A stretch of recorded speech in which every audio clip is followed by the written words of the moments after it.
Our goal is simple: to help you achieve the dream and vision you first had when you thought about starting a business. We're here to make growing your business less complicated. There are building blocks to build a sustainable business. We promise to seek them out and address them all. The Better Your Business Show starts now.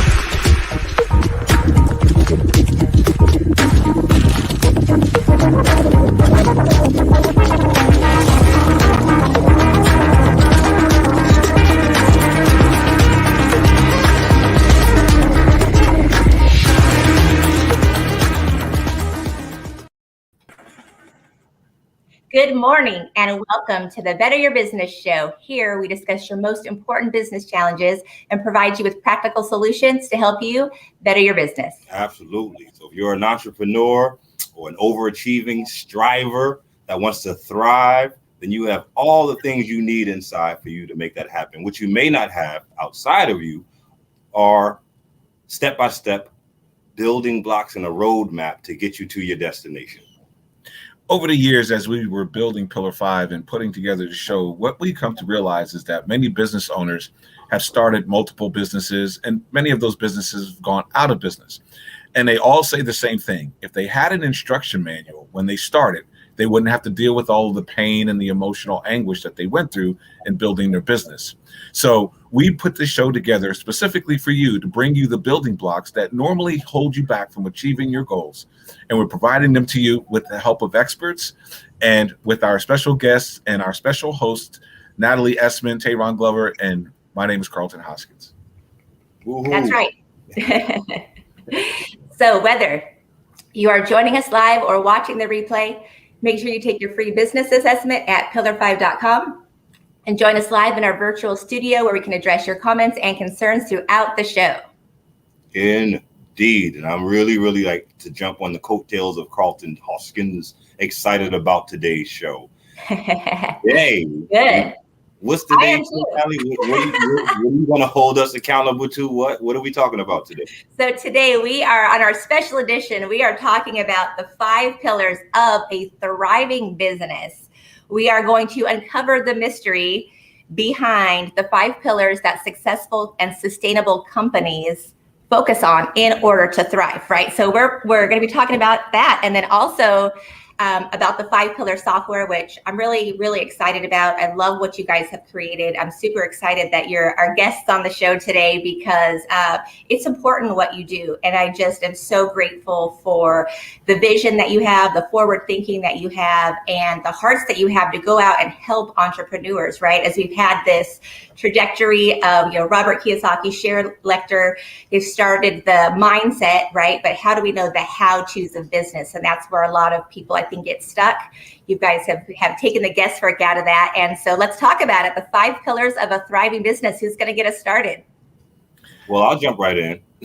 You said something that was really interesting. It was like the how-tos and the building blocks and how they go together. And what it seemed just over the years as we were building the tool is one of the problems with the how-to is what to. What is it that I'm doing? What pillar does it belong in? And when is it time to actually put forth energy into that? So before going deeply into it, just to cover what the 5 pillars actually are, there's 5 pillars to sustainability we found as we were uncovering all of this data to find out why 24% of businesses consistently thrive after 10 years versus just the 76% who consistently do not exist after 10 years. And we noticed that there was concentrated energy and effort put into infrastructure, the management, the marketing, the finances, and the credit behind the business. So you can imagine if one person or a solopreneur was taking care of all of those pillars by themselves versus what that picture would look like if 5 specific experts who did nothing but that specific thing focused on that for the sake of that business owner's business.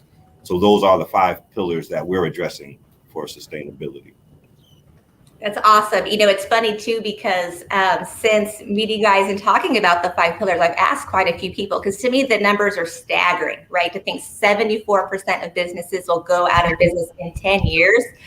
That's amazing. That is scary to think people have put their whole heart and soul, all this time into their business, thinking that they're, having their legacy, their future, their retirement, and to think that the odds are for any of us is unbelievable to me. So I started asking people, do they know the 5 pillars of having a sustainable business? I did not, and I've noticed that most people do not know that. So do you guys want to just dive deep into each pillar, what you need to look at, starting with pillar 1, or because this is an important conversation, right? Absolutely. I think we go back to, Natalie, as you mentioned, Robert Kiyosaki's book, when he speaks about the Rich Dad, Poor Dad volume of that book. In that book, there's a scene where, and in my mind, it's visual, obviously, but in my mind, there's a scene where Robert Kiyosaki walks in and his rich dad, who happens to be the entrepreneur, not the professor, is sitting down having coffee, and he's got a group of experts around him. And those experts, if you really pay attention to the story, are management experts, financial experts, credit experts, marketing experts, and his attorney, who's your infrastructure, right? It's the DBAs, it's the EIN, it's how you register your entity, it's all of those components.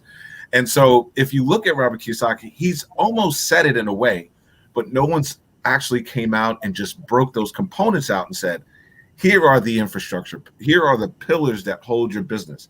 So when I think about that from a sustainability perspective, as you were saying, it's like 5 pillars, right? Like our fingers, and our business sits and rests on these.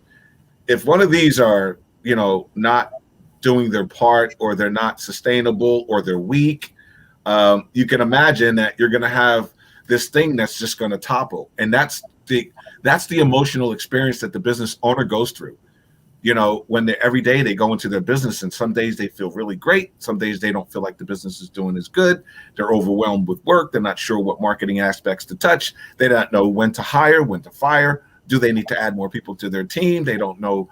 How do they get more funding? Wait a minute, banks aren't lending money. Okay, well, how do I apply for credit? How do I use my business to use credit and get into it? And so they're kind of lost, because each one of those things require a sequence of steps, and you don't just do everything at one time. It's almost impossible to do that, even when you're building a puzzle. The secret, if you're building a puzzle and you're listening, we always start with the outer edge, right? We all know that if we start with the outer edge, it makes putting in the middle easier. And that's the same thing when you're building your business. You got to start with the outer edge. You got to make sure that foundation, quote unquote, is stable. And if it's stable, then you can work on the pieces in the middle, right? And eventually you'll get it to going where you want it to go. So, Natalie, I hope that answers some of that about the 5 pillars.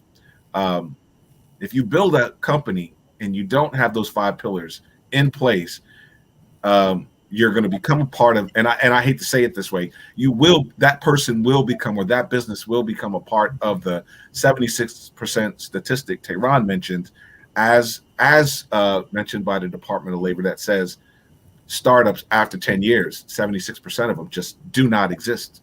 They fell for one reason or the other. They decided to go a different way, whatever the reason was. I was going to ask you that. Is there a predominant reason for most of them? Like, I know, just thinking about my industry, a lot of times what wipes out people's finances are health challenges, right? Not having the proper health insurance in places, or needing to go into retirement. And so usually that's the biggest thing, is health, right? Not preparing for that. Is there a number one thing in business typically that people, obviously having a solid foundation, but outside of that? Right. So it is absolutely what you just said. It's the solid foundation. If you read anything from Forbes, Harvard Review, everyone has a different perspective depending on their expertise. Some will say lack of funding, lack of planning, lack of marketing, don't know their target market. All of those components are building blocks inside of those pillars. So at the end of the day, why did that company fail? Because their sustainability of those 5 pillars are weak. They are not sustainable. And so when a company is not sustainable, it can't thrive. It can't sustain. It can't thrive. It can't do anything. Maintain is the word that many business owners find themselves saying, I'm maintaining my business. Typically, what does that mean when we hear that? That means they're working in their business rather than on their business. Mom and pop coffee shop is the analogy I always use. Go to your favorite coffee shop, and if it happens to not be a Starbucks and it's a mom and pop coffee shop, you'll find that mom and pop are in that coffee shop serving you. So there's a disconnect for the management. There's a disconnect for their ability to thrive, because if both of them or any of them get sick, who covers? No, the store has to close, right? They say, well, I got to go on vacation. I'm going to Albania for vacation. Okay. And you go, okay, well, who's running your store? Oh, we're not, we're closing, right? That reduces revenue. So that impacts all of that from a management perspective. So when you get into the pillars and we start talking about these pillars in just a moment, it's going to be very easy to understand. Number one, Natalie, as you say, one person, you've said this 1,000 times on this show, one person can't run a business. There's too many components to it. If starting a business meant that you had to go to school to get a master's degree in management, a master's degree in marketing, a master's degree in finance, a master's degree in credit, both business and personal, and a master's degree in law, so you can run your business from a legal perspective, no businesses would exist today, because I don't know of any company that the owner is a master of all 5 of those. Yeah, right? Well, even if they had all those degrees, experience is priceless, right? So they still have to go through through everything and still, figure it out, so to speak. That is correct. That is correct. And that's why it's important to have that team around you. It's always important, when you start building your business, the first thing we learned was you have to add team members, even if it's in its infancy stage, because team members are going to bring insight and knowledge that you don't know. And if you don't know, what do we say? You don't know what you don't know, right? And so you lean on what you know, and you go, well, I know Facebook marketing, so I'm going to run the Facebook. But if you had a marketing expert on your team, he may go, Facebook is not your market. You need to go somewhere else. You don't need to do that type of marketing. You need to do that, but you don't know what you don't know. So you pour all your money into this Facebook and you don't get the results. And now you're upset and you think someone bamboozled you. No, you fooled yourself thinking that our independent, we can do it all alone, and we can't. Right. It's impossible. I want to add to something you said. Yeah, we don't know what we don't know, which directly causes us to overvalue what we do know, because we think that's all we need to know in order to move forward. So to feel like we're being progressive instead of just being stagnant. An example that you used earlier too, with the mom and pop coffee shop. They go out of town. Are they open? Like, no, we're closed. Well, let's say someone's listening who says, well, I'm still open because I get my nephew, niece, sister, brother, aunt, uncle to run the store for me. Well, if that's your quick fix, that's not giving attention to the management pillar. So it's part of the structure of it. And this is why I've seen a lot of entrepreneurs have frustration in the help that they're getting, not caring about the business as much as them. How do I get people to care as much as me? You don't, because it's not their baby. It's yours. The value is different. So when we look at managing our company and all of the components in there that need to be managed and micromanaged, that's a whole agenda by itself. And just like you said about team members and building partners, that never stops. That's what you do for a living when you're trying to build sustainable businesses, because there's always value components coming to you or resources coming to you from people who are smarter than you in specific fields. So that's what you should be looking for all the time. Absolutely. Absolutely. So Natalie, your question was, I believe your question was, let's jump into the 5 pillars and let's start breaking those 5 pillars down. So let's just. So can I just say something on the mom and pop coffee shop example that I find intriguing too, is that it just doesn't sound exciting, right? To get up every day and just knowing that it's stagnant, you're doing the same thing. It seems tiring and a lot of energy, and not really a way that people would want to live their life. It's like, yeah, I want to have my own business, but am I really living?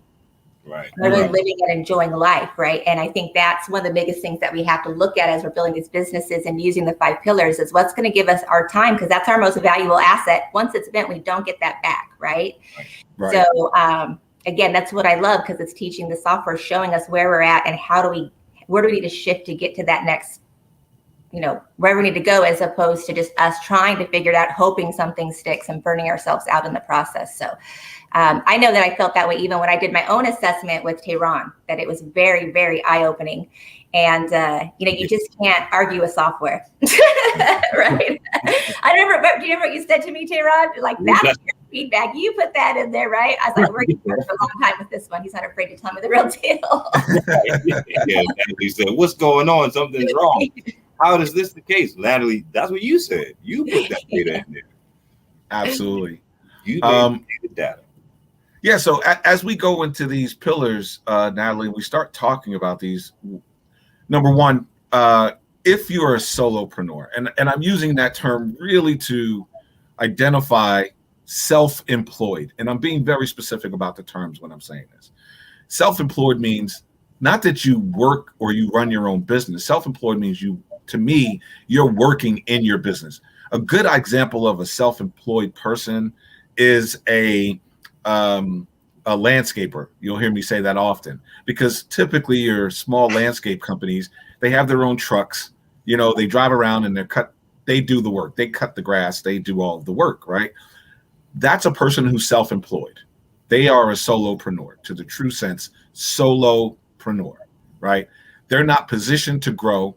They don't care about marketing. Their marketing is knocking on a door, asking a person, "Hey, I'll cut your grass for a certain amount of money. Your grass is kind of tall. You need my help." I mean, that's a good pitch, right? And they get services, but the infrastructure is not there, right? They may not even be registered as a company. The financial piece is there. They may not have QuickBooks. They may not even keep up with any of that. They'll just take a check, put it in the bank, and hey, that's money made. And does it cover my parts? Great, I got more money. If I have more money left over at the end of the week than I did, if I have, and he says me, Jamie says me, yeah. So if you're doing this by yourself, you're self-employed. And some of those individuals I spoke to, they don't want a sustainable company. They're not looking to grow a big conglomerate. They're not looking to grow more than the amount of customers that they have. And they're satisfied with the fact that what they make is what they're making. They're okay with that. So if you're that person and you're listening to the show, then yeah, infrastructure management, marketing, finance, and credit is probably not something you care about. You may have an interest in it because you think it's going to propel you to the next level as an independent, but I assure you, you can't do that without adding team members. So if you're not interested in adding team members, then the 5 pillars of a business is not relevant for you.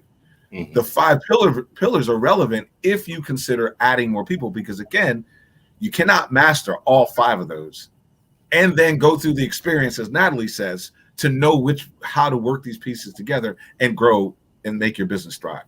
So if you're not interested in growing your business or getting your business to thrive, then the 5 pillars don't matter to you. Right. You can disconnect and go watch Shark Tank and, watch that show. But if you want to grow a sustainable business and you want your business to thrive and you're interested in bringing on more people, generating more revenue and growing to another level outside of the $250,000 mark, which is where 84.6% of businesses fall, less than $249,999, according to the Department of Labor. If you want to be above that number, then pay very close attention to these 5 pillars. And truthfully, that's what this entire show has been about. And the whole last episode, the whole last season, we talked about blocks inside of each one of those pillars. Right. Yeah. And even it's kind of double down on what you were saying. That what Natalie was saying. I think that's also key, something that we found out. Like the way you stated, everybody doesn't want a sustainable business. And like Natalie, you're asking, well, are you really happy if you're working at the place? And some people actually are. So again, one of the things we touched on earlier was success versus sustainability. So we're not having a success conversation when we're talking about the 5 pillars. We're talking a sustainability conversation, the state that the company is going to be in. Some people will say, so I don't get to go bake the cakes and meet my guests downstairs every morning and talk to so-and-so about his cat. Oh, I don't want to do that. So it's not like you're wrong if you don't. It's just understanding the difference. Our concern and our interest is on individuals, entrepreneurs who are trying to get to that next level, who are trying to have their company work for them. And it's not a secret. It's a system to it. So we want to provide that system. Do you think that I remember us having this conversation and it was surprising to me. Do you think that most people really don't want that, or they think they can't have it? That's so good. That's so good because of conditioning, the way you worded that question. Because if you ask a person, do they think they can have it? They won't say, well, no, that's not true. I've heard people say, man, you can't do that. Or that's not from, we have reference points. Again, that's really subjective. That's why your circle of influence, who you hang around, they say things like have conversations with the winners. The conversations are different. Have conversations with champions. The conversations is different. The same topics, but the perspective is different. So when we look into, as entrepreneurs, an idea in seed stage or a way to make money, we want to make sure that we're pausing as aggressively as we want to move forward, because we understand what we're about to delve into is much bigger than how much money we're going to make. Is how well can we develop a machine to consistently make that money to then scale. And then potentially sell too, right? Sell it. Sell it. You know, Natalie, that's just real quick. That's one of the reasons why I like Michelle Tucker's book on Exit Rich, co-authored with Sharon Lechter, and we've had both of them on the show. I'm so happy to have had them. That's one of the things that I really took away from them is if you don't plan your exit at the beginning, then you kind of get lost in the middle of your business of not knowing what you're doing or what the end goal is for your business, right? I'm not saying you have to know exactly how you're going to exit your business, but there should be a marker. I want to grow my business to $130 million. And then ... Right? Even if you don't know for sure, you may say, I may want to go public. I may want to sell it. I may want to pass it on to the next generation. I'm not sure what I want to do, but I want to grow my business to this number. At least when you start, it gives you a number that you're trying to achieve. And the first thing you understand, if you set a number, as Colette Portis used to say from Red Development, be aggressive, put your toes to the fire, hold yourself accountable. You know, don't make these micro goals. Oh, I want to make $500,000. Like, think big, right? If you're going to go into business, think big. Right. Think $500 million, right? Because then your energy is a lot different. When a basketball player sets off on the basketball court at the beginning of the season, they're not thinking, I want to win this game. They're thinking, I want to win the championship at the end of the season, right? And so they play those games like they're all the championship game, right? And we've heard this as we grew up in any sort of sport. You play the way you practice. So if you're lackadaisical in practice, you're going to be lackadaisical during the game, right? So if you're planning your business lackadaisical, you're going to operate your business lackadaisical, right? Right. And if you're not thinking about team members, when the thought of team members come up, your first response to that is the Daffy Duck syndrome. I call it Daffy Duck, where in the cartoon, he's shrunken down by the giant and he's grabbing this big old gem and he's going, mine, right? And it's that mindset that I don't want to give out any of my money, or I don't want to give up any equity, or I don't want to pay anybody because I can keep all the money to myself. Yeah, you sure can. Good example. My mom, and I think I talked about this, Natalie, when we were talking about the cash flow quadrant. I just want to say this. And if my mom's watching, hi, Mom, love you. She had a commercial janitorial service. And she was cleaning several businesses in South Florida, and she was doing really well. And I kept saying, Mom, you need to get more people on your team. You need to get more people on your team. You need to stop cleaning and start focusing on contracts. Then when you can't do enough of that, hire someone to focus on contracts and focus on something else, right? Just back your way out of your business. Work your way out of working. The goal isn't to be self-employed. The goal is to be an employee. I mean, the employer, right? Not the employee. So if you, in that process, because she wouldn't do that, she was like, well, if I do that, then I'm not going to be able to get paid as much as I get paid, right? Because I'm working, so I get to keep it. Well, if you hire someone, you might only get 30 or 40% of it, but you can hire 10 people, and 10 people on 40% is 400% versus 100%. So you just 4x your money. But if the mindset isn't right, so it goes back to all the story talk about we had on the Better Your Business show. The mindset's not right. Applying these pillars to your business is going to be incredibly difficult, because that individual is not going to want to release the powers, if you will. They get into this control freak position, and they're not looking at the processes and the systems to grow. They're looking, how do I maintain my income? The only thing they're focused on is my income today, where a true entrepreneur doesn't focus on income at all. True fact, Tehrann and I have been running this company for 5 years and building it without income. The purpose is, are you putting the processes and systems in place so that it can run itself? Because it'll benefit you far better, right? One of my mentors long ago said, Carl, you could sell something for $100,000, or you could sell one thing for $100,000, or you could sell 1,000,000 things for $1. Which one would you prefer? Oh, well, that's an easy equation. I want the million because it's $1 million. Doesn't sound big, and I don't hate on coaches, but I know there are a lot of business coaches out there specifically who all talk about this 5-figure coaching practice. Oh, 5-figure coaching, 10-figure coaching, go coach. And all these coaches are starting out telling clients that they need $10,000, $15,000, $20,000 a month to coach these clients. Okay, I feel you. But 86% of the market is generating less than $250,000 a year. That immediately tells you that they can only focus on the 14%. Right. And remember, $249,999. That means some of that 14% is still under 300,000 mark, under the 400,000 mark. So they can't afford to give away $10,000 a month to coaching. So the coaching market for large companies is really small. It's actually less than 7% that everyone's chasing for these multi-figure coaching clients. But they've abandoned the 99% of the businesses that support our economy, which are small businesses generating less than $250,000 a year.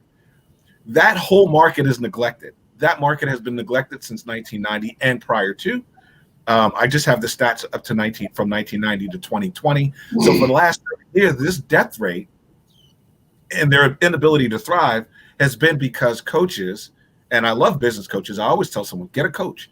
The coaches aren't focused on the small business owners because it's not financially rewarding for them, right? It's not financially rewarding, but you have a huge market.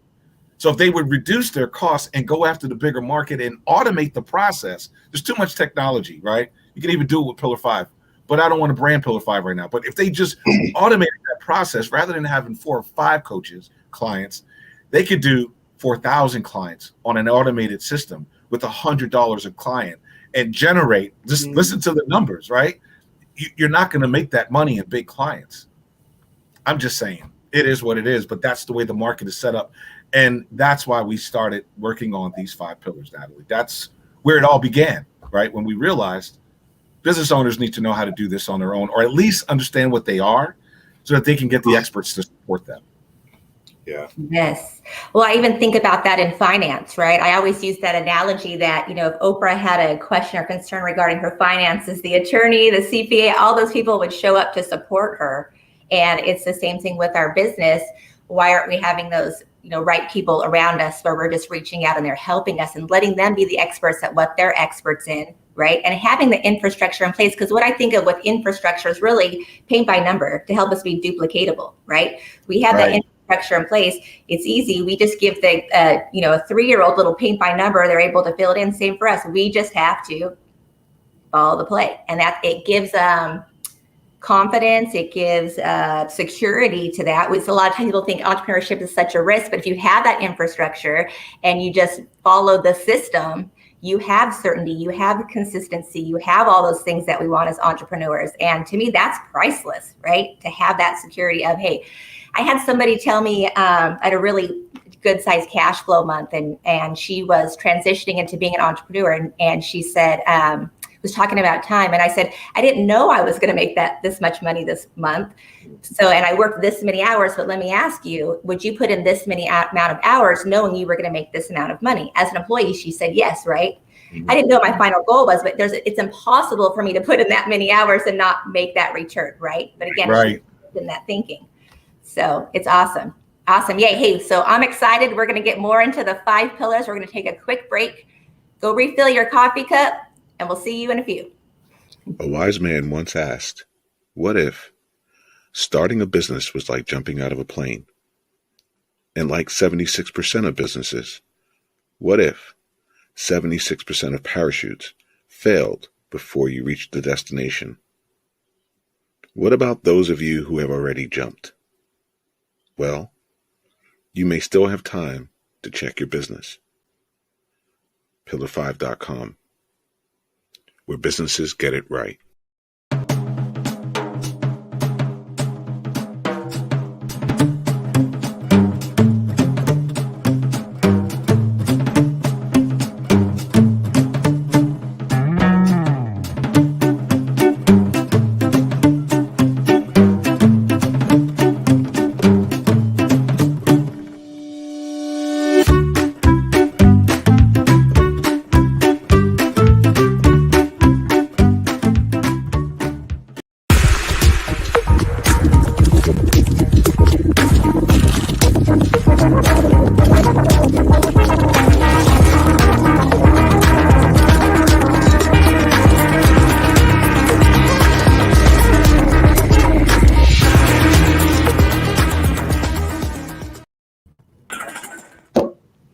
And we are back with the founders of I Do Systems, Karlton, Hoskins, and Tehrann Glover. We are going over the 5 pillars software and the 5 pillars of having a thriving business. We've been talking about structure this morning. Shall we move on to pillar 2? Yes, but I do want to get into infrastructure for just a moment, because I don't know if we gave a really good, clear definition of what the infrastructure component was. Now, of course, you can go to pillar5.com and take your assessment. And in there, as you're going through, there's short snippet explainer videos that breaks down each pillar of a business, just like there's short little snippet videos that break down each life cycle stage of a business, right? So let's start. So the infrastructure component. Infrastructure really includes the development components of the business. These are typically the legal parts. This is getting your EIN. This is what type of company you want to register. Is it an LLC? Is it an S Corp? Is it a C Corp? Is it a special corp? What is it? Is it a nonprofit? What is your business, right? Making that decision sometimes seems easy. When we look at YouTube and we watch all these videos, we think, oh, it's easy. Just get an LLC because of the partnership tax and it passes through. Many business owners don't know that, and they don't get the pass-through component of it. And then they go, well, I want an LLC because that's what everybody else has. I don't want a sole prop because that sounds like a baby business, right? So I want to get a real company. I want to get an LLC, and they don't understand all of the details behind it, especially for the state. Do you register in Wyoming? Do you register in Pennsylvania? Do you register in Texas? Do you register in your state?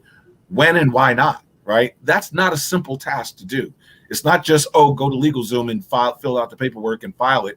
Anyone could do that, right? I'm sorry, but a monkey can do that. You can go figure it out, pay the bill, and okay, you're registered. But then next year, when you get your annual tax payment and it's $500+ and you go, well, why? I didn't make any money. Well, because you didn't really do the research to understand what type of LLC you had and what state you were in. And you don't know where you're liable or if you got state taxes. Like, all of those are big deals. And there's so much more. The contracts for your partnerships, your NDAs, your copyrights, your patents, oh my gosh, I could keep going. All of that falls under infrastructure. Every bit of that and more falls under infrastructure. So that's a huge piece. And when you're building your business, you don't just go, okay, I'm going to do all the infrastructure pieces. I'm going to do all the management pieces. I'm going to do all the marketing pieces. It doesn't work like that, right? Each piece has a specific time in the timeline of building your business, right? Many people say register your company immediately, right? But you don't register your company before you've determined you've had a product that the market wants. You can't determine that you have a product that the market wants unless you built a community around your idea. You haven't built a community around your idea unless you've already first realized in the marketplace there's a need. You don't realize that there's a need unless you have a purpose. You don't know that there's a purpose unless you have, okay, I'm just kind of going in reverse, right? You get it. Right. One requires the, right, and it just goes step by step by step. But what business owners do, unfortunately, they just go to YouTube and they go, okay, I have an idea. I'm going to register it. I know all the pieces that I need. I'm going to start selling it. Oh, and I know a guy who markets it like this, so I'm going to do the same thing. And we think that's it. That's the magic, and it's going to work. And thousands of dollars later, we go, oh my gosh, why did I even do this? Right. And that's when the failure comes in. Right. Yeah. You can't compete. I'm going to repeat this probably throughout this show. That, like you said, we know what we know. We don't know what we don't know. And what we don't know tends to cause us to overvalue what we know. And then we become our own consultant. We become our own business coach. And then we stop listening to information different from the information we have because we think it's going against our goal in business. So like you're saying with the infrastructure, it's such an entire look. When you're talking to someone who's building a company, utilizing those pillars, they can be in the same industry as somebody else that's a solopreneur who hasn't built them. Those two conversations sound totally different. Totally different. We're talking about the same exact thing.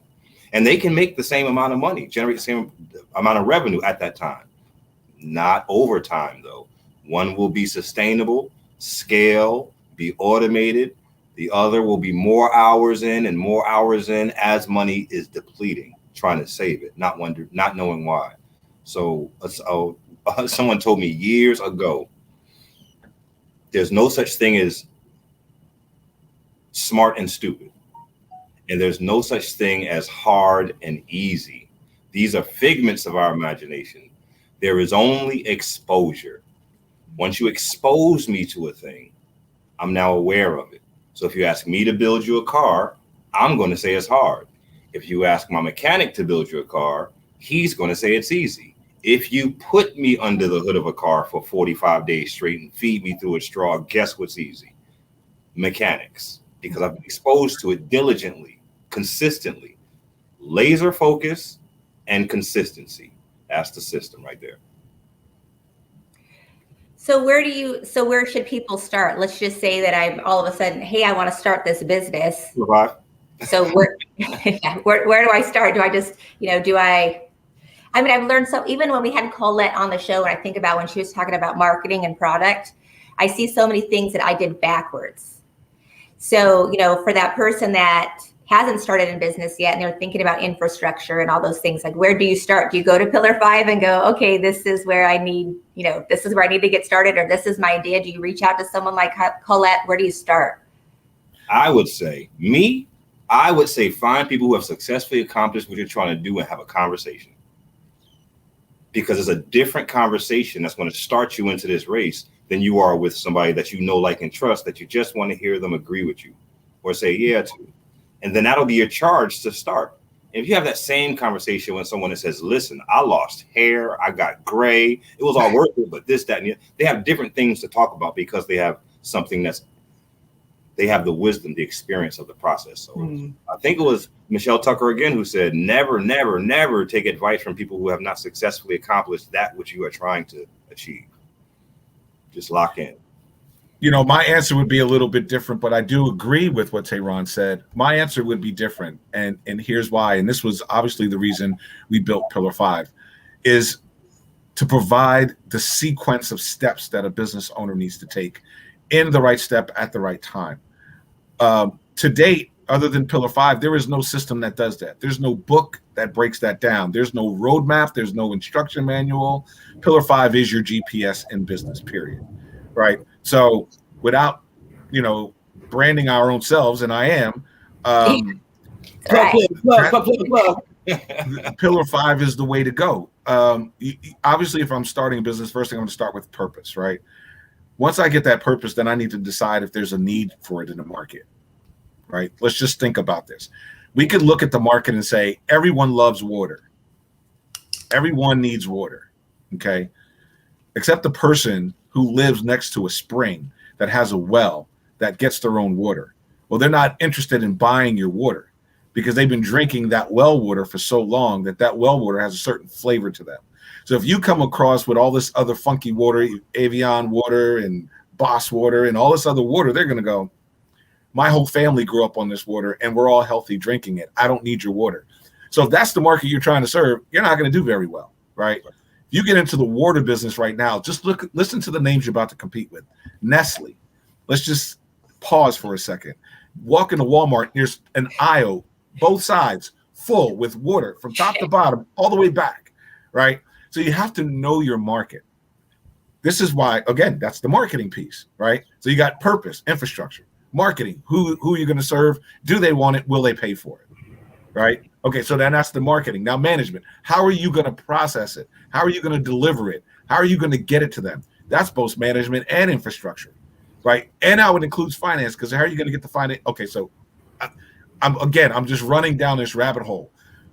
Rather than clenching to the things that look entertaining and the things that look fun, do the things that are in the right step, right? We don't put a roof on a house until the roof into the house is built, right? We don't put windows on the wall until there's a wall, like logic, right? But in business, that logic doesn't really apply and it's not in place. So when you say what step, my answer is go to Pillar 5 and it'll tell you exactly what you want to do step by step by step. Because even if you do, and again, I agree with Tehrann, you should be talking to others who have experienced it so they could be your mentors and can help you and provide you with some experience and wisdom that they've had. You're still grasping that information because if they tell you how they market it and you're in the infancy stage, your thought process is going to be, okay, I just need to market it like this. And you forget all the SWOT analysis that you need to do, the initial price and product services that you need to do. All that other work gets blown away because you don't think it's relevant to you.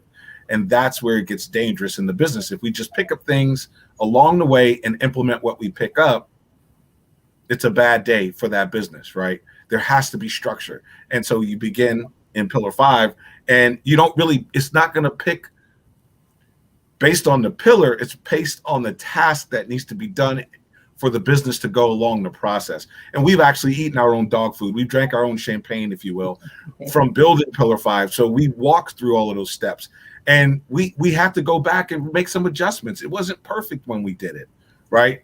But people start their branding. I see this on Shark Tank, and I'll make this short. I've seen people on Shark Tank go into Shark Tank and they pitch their product, right? And everyone loves it, but then they go, but we need to change your packaging. We need to change your designs. And then they go, well, why? And they go, because that doesn't encourage the market. That doesn't make sense to the market. They don't understand what you're selling just by looking at it. So that means something has to happen. There has to be change. Well, you could have avoided that change and that outpour of money into building that first initial brand if you had someone in marketing assisting you at the very beginning. That would have been clear and you wouldn't have had that issue. Right. But now you got to go back and rebrand because you didn't have that. Now you got to go back and set up your financials because you didn't have that. And so we find ourselves taking 10 steps back as entrepreneurs to get forward because we missed all this stuff. Pillar 5 is not going to allow you to miss it. It's going to back you up and it's going to make you start from the beginning. And if you got it, great. And if you haven't done it, then you get it done. And you move to the next task. It takes the mystery away. Yes. That's what I love. And that's what like for finance, one of the things I love about finance is it's black and white. There's no guesswork involved in it, right? And that's what I love about the Pillar 5 software is it gives you exact feedback. It's not based on perception. It's not based on belief systems. It's not based on ego. It's based on straight fact. So okay, this is where I need to shift. This is what I need to do next because we can be getting all this different feedback and it's all this different feedback. It can be overwhelming. Which one do I do? This work for this person or that person or whatever. But this is just straight fact. This is what you do, black and white. Do it or don't do it. That's it. And I love that. No guesswork, no emotion, no color. That's right. When you said it, Natalie, because one of the great things about the tool is it sequences everything, like Karlton said, at the right time. And by now, everyone's aware of the algorithms that's available with Siri, Google, Alexa. I was just talking about that. Now it's on your phone. And we have these joking conversations about a real situation we're in. If everybody's saying that same joke, it's not funny. Okay, so there's an algorithm that can hear, then provide what you're talking about. Everybody who's going to see this show or have this kind of conversation has experienced it. I was just talking about it. Now it's in my feed. So if I'm having a conversation about marketing, if I'm having a conversation about credit, I'm having a conversation about infrastructure, and then I get information about it, oh, this must be what I'm supposed to do right now. And this helps to mess up the simplicity of color-coded sequential puzzle pieces. Because the information is true, but the timing, when should it be done? And again, the double down on what Karlton just said. Do you know what to do to get the market? Do you know what you know and don't know what you don't know? So now you overvalue what you know, so you don't value experts and what they know. We had a conversation with Todd Social. This man blew me away. I sat there with if my ears had jaws, they would have been dropped to my shoulder. But the way he spoke about marketing, and I come from a sales and telemarketing background. I can tell you, I can slice and dice up certain things about sales and marketing. I used to train people to do that and to understand it so that they can be effective when they went to execute. Man, listen, when this young man started talking about the placement of groceries in the grocery aisle and the color coordination to it, and how getting products to communicate to you through the way that all of this stuff that's done, I don't want to go anywhere near marketing Pillar 5 with that type of expertise around, because they're going to bring things to the table I'm not capable of. It doesn't mean I'm anything less than I am, but I respect when I can see something that's like experts, period. I can say things about finances. I can say things about financial planning, but if someone comes to me and asks me about that, I say, you got to talk to Natalie Essman. She's your financial expert, because that's just the ecosystem we have to start cultivating. And that's what we try to kind of personify inside of the software. So there's something walking around doing that without being the heavy or making people feel like the bad guy. It's just the one telling you, hey, it's binary, this or that. You do this, yes, okay, go to the next one. You didn't do this, okay, well then you don't got nothing else to do but that. Right. You got to pass this level to move to the next one, right? That's it, man. Yeah, we don't want your subscription. We want your sustainability to exist, because then that testimony speaks something different. So we're not worrying about hitting you in the pocket. We're worrying about making sure you have a sustainable company. We collectively get up out of this dark of it's okay not to know and just do. No, it's not. No, it's not, because now you're representing 76% of the people. So if everybody's an idiot, that doesn't make it cool to be an idiot.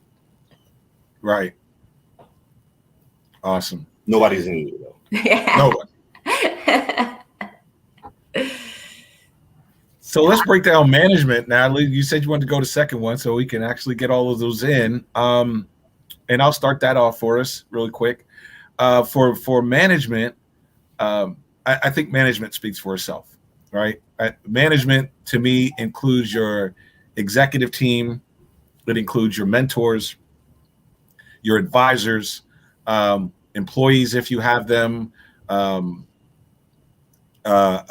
interns if you have them, developing your SOPs, getting those things in place, executing your SOPs, communication with inside of the team, making sure everybody understands the mission and the vision of the company. Everyone's speaking the same language. They all have the same energy. They all have the same goal. They're all goal oriented for the mission of the company.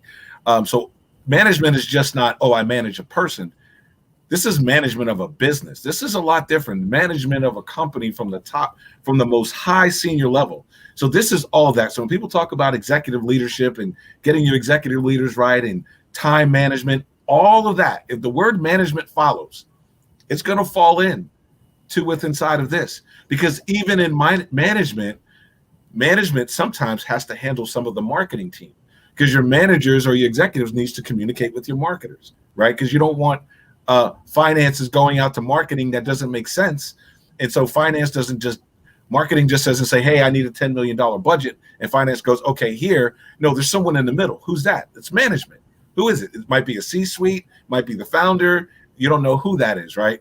But it's someone in that organization. So management's a huge piece.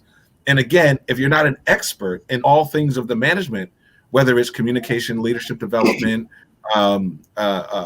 time management, building a team, HR, oh my gosh.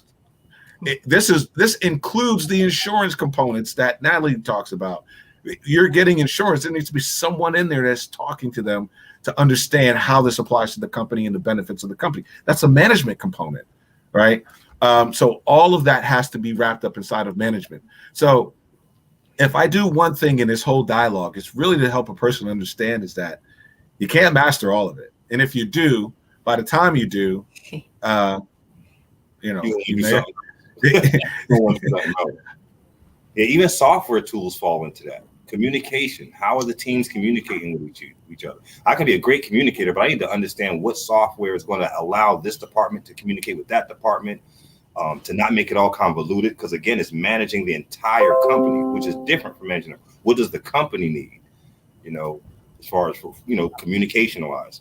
So there's just you got to really care. I mean, you got to care. It's not about this. Goes past the money, man. You got to really care about this thing.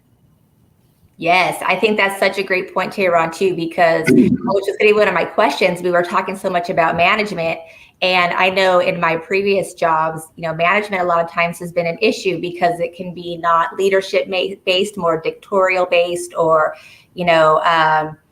who's in the club based, or this is who I hung out with over the weekend, or whatever. I mean, we see it all the time. Or, I feel like this person's excelling more than me, so I don't want to, give them extra hours at work. So management is a lot because you have to make sure they're able to jive with the team and lead the team and build great relationships with the team, still have empathy, but set boundaries and accountability, right? That's right. Yeah, total different skill set from finances. Totally different skill set required to be responsible and meticulous enough for the infrastructure pillar. Totally different mindset than the knowledge needed to understand the process and timing for credit. So they're almost like different people with different focuses because they're different pillars. They all look like the same thing because they're like pillars, but they're different pillars that support the company. They have to be respected with the utmost if you respect the building that they sit on. And it kind of seems like the only one that's feelings based is the management. Right? Am I missing something on that, or more a little bit more? To me, now me and Karlton may not see eye to eye on this too. We don't see eye on a few things, but we get the job done. If feelings are involved, you don't belong in that spot. To me, your feelings are for the company. So I'm not afford. Steve Covey had a great book. You can't afford the luxury of a negative thought. And he talked about why and what that does inside of your psyche, your subconscious mind, which is what we really are. All of us right now, we're expressing our subconscious mind. Very little of our conscious mind is actually here with us, even if people watching. We express our subconscious mind through our conscious state. But like 90 is some crazy number, like 98% of us is like subconscious. But the book was You Can't Afford the Luxury of a Negative Thought because of the things this carry to. You can't afford to like and not like people. This is not that. There is no like and not like. Other guys say, Bill Murray, there's no crying in baseball. I'm not worrying about, so there's empathy. So you have to care about people because it's a human thing. We're so messed up kind of that we think caring is like, I'm not saying that it's like a bad thing to care about people. I'm saying there's a place for everything. So I would much rather, and maybe that's why I wouldn't be a good manager in certain positions. If there's a liking or emotional thing going on, this just can't be for you. Maybe just not right now. Maybe you just go, because if I ever bring my personal stuff to it, I need to go. That's how I feel. If I come here with dragging stuff from that's real and true, and I got to deal with, and I'm trying to balance this, that, and the other, and so said this statement, and it triggered me and made me feel this way, any of those words don't belong anywhere in the management pillar. Nowhere. How does that affect the baby? How does that affect the building? So it becomes real binary. Which is why a person that's a manager at McDonald's may not be the best manager for Fortune 500 company or your company. Well, it makes me think, is that the difference between men and women too, right? Yeah, true. Sometimes I know stern women too that act like they have no emotion when it comes to business. Yeah. But they have emotion. They just don't let it get in the way of business. I know men that are very emotional and let it get in the way of business. So I think it really goes beyond male and female. It's just priority. Like this is appropriate behavior. This is not appropriate behavior for the sake of the business plan and the mission, not the culture that we're at or the restaurant that we're at. The vision statement, the mission statement, the business plan dictates appropriate and inappropriate behavior. Right. So really you're talking about the value systems and what the company stands for. And as long as those are aligned, that's really all that should matter. That's right. I'm that manager that would say after a person says, where does that fit in our mission statement? Where do I place that in our vision statement? Okay, how do I apply that to the business plan? And if it can't, then we see we've gotten off track. So all of the issues are real, but they don't belong in this room, or maybe not in front of this particular audience. Yeah, I remember hearing something or saying things long ago when I was in the military, and plus in my C-suite positions and other positions inside of companies, was always, there was this clarity. When you walk in the office, you leave your personal life at the front door. And when you leave this office, you leave your work right here in the office, and you pick up your personal life and you go on. Don't mix the two. That's right. So when you're building a business, it's the same thing. Your emotion should have triggered you to build your business, but the components of your businesses are not emotional. That's right. That's right. Absolutely. Absolutely. Yep. Well, and there's that saying too, people don't care how much you know until they know how much you care. Right. So that makes me think about people that I've worked with too, that clearly didn't care. And I had to stop and ask myself, why do I care more than them when it's not my business right here? I'm here doing my job. And so it made me at times feel like, why do I even want to be a good employee? They don't care. I could come here and do the bare minimum. Right. My check. And I've been in those examples, and that's the part of that's the part of the human, I guess is what we're talking about, compassion part, that a person needs to be able to balance. Again, so where does that apply? Well, is that person valuable to the baby? Well, then that person may let you know you're slipping.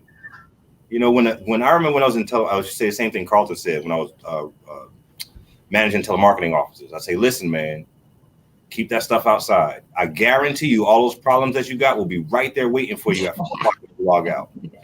Only thing you can do from now till 4 o'clock is adjust that with your finances. You get to do that while you're on the clock, but don't bring it in here. But they knew I cared about them fixing that problem. That's why I was saying it. Versus, I don't care what you're going through. Your problems aren't my problems. Couldn't be that kind of dialogue. It's like, wait a minute. If I just are straight callous, I have to care enough about the whole picture to say, wait a minute, no, I'll come and defend this person. And it may come across as he likes her or he's favoritism towards him. No, priorities are in order. We're slipping. We don't get to slip. We don't do that here. Right. And Jamie's right. Within that mindset, people remain on the left side of the quadrant, back to the cash flow quadrant. They get stuck on that side of the quadrant because they can't release that emotion. It's not binary. It's subjective at that point. So when I look at that quadrant, it's the left side is subjective and the right side is objective. Right. One's action taking and one is part of an action. So they're one setting up processes and one is trying to get to the end result. We could do different dynamics on that. But yeah, I wanted to talk about marketing too. And I don't think we're going to be able to get through all these pillars today. We were really riding on these pillars.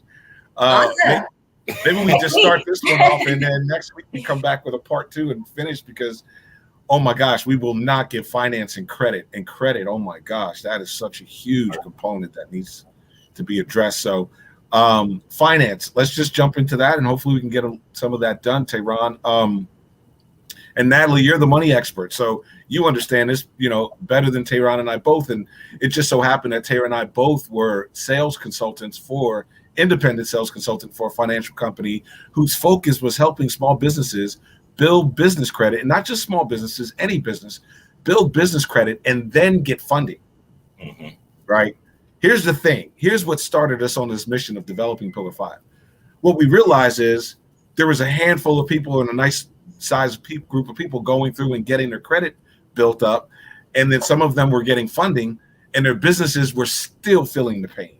They still couldn't thrive. They still couldn't become sustainable because they weren't focused on the 5 pillars.